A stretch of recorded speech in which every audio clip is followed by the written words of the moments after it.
Anybody I'm just trying to convince to come into the office. So would you give this a talk in your office or like Anywhere, like, anywhere? yeah, With lay people? No. probably outside the office. Okay. Yeah. Make sure you like Okay. slide over Whenever you're ready. face. This is great. Okay, I'm ready. So, my name is Jordan Walsh, and I just wanted to take time and thank every single one of you for being here today. By being here, you're taking the next step to optimize your health and wellness. So I'm gonna start out with the question, or really, did you know? Did you know that poor posture is a common cause for back and neck pain? And stats show that 80% of Americans will suffer from back pain in their lifetime. And as I look around in the room, no one in here has perfect posture. And if I asked y'all, have any of y'all ever suffered from back pain in your life? I know I have. So, we have two options in life. We can either look like guy A or we can look like guy B. What we want to look like is guy B. If I drew a line down the middle of him, it would be a straight line. His ears are in line with his shoulder, his hips are in line with his knees. But sadly, in our world today, we look like guy A. His head's forward, his shoulders are rounded, his hips are forward, and his knees are back. And if you think about it, that's putting a lot of tension on those muscles in his back, which is going to cause him back pain. So here's an example of some good posture versus bad posture. Guy A, that's good posture. That's that straight line I was talking about. And then we have guy B. He has the neck forward and the hips back. That's common today. And then we have guy C, where his back is back and he slouched forward with his shoulders rounded. And then we have guy D. His stomach's out. And guy E, that guy just looks out of balance. His back is back and his hips are forward. He looks like he's about to fall over. So a lot of people ask me in the office, what causes bad posture? Well, a lot of us sit at desks all day, and when we have our computers out, so we're always looking down at our computers. And when we sit in chairs, we're sitting forward. It's not good posture. And a big problem in our world today is texting. When we text, we always take out our phone and we put it down here. We have to move our neck down. So what we should do is take our phone out and put it in front of us to text. When we have our neck forward like that, in red right there, it says it causes tension headaches, neck and shoulder pain, and even difficulty breathing. Sleeping. A lot of people like to sleep on their stomach because it's comfortable. I know we're all guilty of that.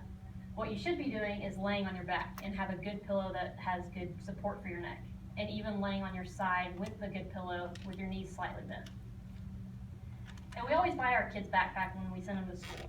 And what do kids like to do? They like to put everything they own in their backpacks. And then that ends up being 50, 60 pounds and they're slouched over like that. That causes posture problems in kids. And none of us really have good posture when we're driving. We're always just laid back, just wanting to get somewhere fast. These are just some more examples of what causes poor posture. It can be excessive weight. And a big thing is when we get down in the dumps, we just get poor posture. So another thing I wanted to hit is how heavy is your head really? If you think about it, it's made out of bone and your brain's up there, so of course it's going to be heavy. So normally it should weigh 10 pounds. That's when you have that red line in the middle. But for every inch that you go forward with your neck, that adds an extra 10 pounds. So in the middle right there, that's 32 pounds just for 2 inches forward. And then when you go 3 inches forward, that's 42 pounds. It can be really stressful on your neck. So, and today we have a thing called upper cross syndrome. And what that really is you have a tight upper back and a tight pec, which is right here. And then you have weak muscles in your neck and then in the low back. And what that causes is your head to go forward and your shoulders go rounded again. It's really common today, and we get that from sitting at desks all day long. So here's some examples of upper cross, what it looks like. All the A's are what we should look like. The B's are upper cross syndrome. You see their heads are forward, their shoulders are rounded. So I want to take a minute and talk about the nervous system. So the nervous system is comprised of the brain, the spinal cord, and the nerves. And those nerves go out to innervate all the cells, tissues, and organs in your body. So a subluxation. What is a subluxation? That's a chiropractic term. And that's when two bones go out of alignment and cause pressure on those nerves coming out.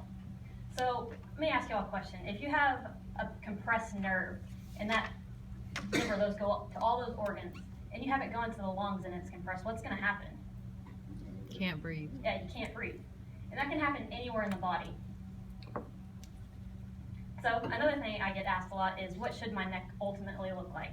When you take an x-ray, it should look like that picture right there. That curve is good, the head's not forward or anything like that. Well, sadly, that's not what all of us look like. Most of us, that picture right there, that's someone that came into the office who had never had chiropractic care before. You can see that curve is really out of whack, the bones do not look good at all. Well, that person decided to start treatment, and this picture right here was after a few adjustments, and you can see that curve starting to come back. This picture right here is after a few months of chiropractic. You can see that that curve is almost fixed, like perfectly. So can it be fixed? Absolutely. And how? It's by chiropractic. So a lot of doctors have different techniques that they use to analyze the spine and find subluxations that we talked about earlier. So basically what I like to do is I like to look at posture from what I'm telling you about now. I like to look to see if you have those rounded shoulders or anything like that. Tilting of the head and neck. So I want to challenge you all. If you want to make the,